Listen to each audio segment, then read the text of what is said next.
SWP और SIP इनमें क्या फर्क है? I'll explain that to you in simple terms. SIP मतलब Systematic Investment Plan, which means you invest a fixed amount every month into a mutual fund. And the best part of SIPs is you don't require a huge amount to begin with. In most mutual funds, you can start with as little as 500 per month. So even if you are a student or just starting your career, you can still begin your investment journey. Let me give you a very simple example. Suppose you are investing 5,000 every month into a mutual fund through SIPs for the next 10 years. Your total investment amount would be 6 lakhs. That is 5,000 into 12 months into 10 years. Now assuming an average return of 12%, which is quite reasonable in case of equity mutual funds, your investment would go up to 11 to 12 lakhs. This mainly happens because of two powerful factors. First is compounding and second is consistency. What do you mean by compounding is, in your 5,000 SIP, the returns that you get each year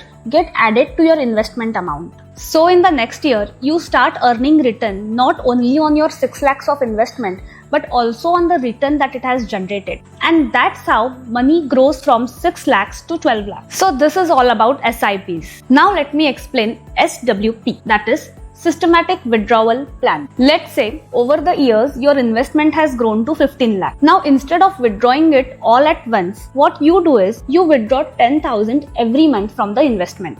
It's just like creating a regular source of income from your own investments. Most people ask me whether SIP and SWP are two different funds. The answer is no. You invest in the same mutual fund. You do a SIP, and once your wealth accumulates in that, then you start with SWP. The most interesting part of SWP is, even after withdrawing your money, the remaining amount stays invested and continues to grow. That's how smart investors create a regular source of income for themselves. You can start SWP when you have built a good corpus of 10 to 15 lakhs or more and you require a regular source of income, that is maybe after retirement. Your returns must be always higher than the amount you withdraw so that your capital sustains over a long period of time to support your needs. Irregular investing in SIP. Suppose you invest 5,000 this month and skip for few months later, it will not generate the desired results. Similarly with SWPs, if you make random withdrawals from your investment,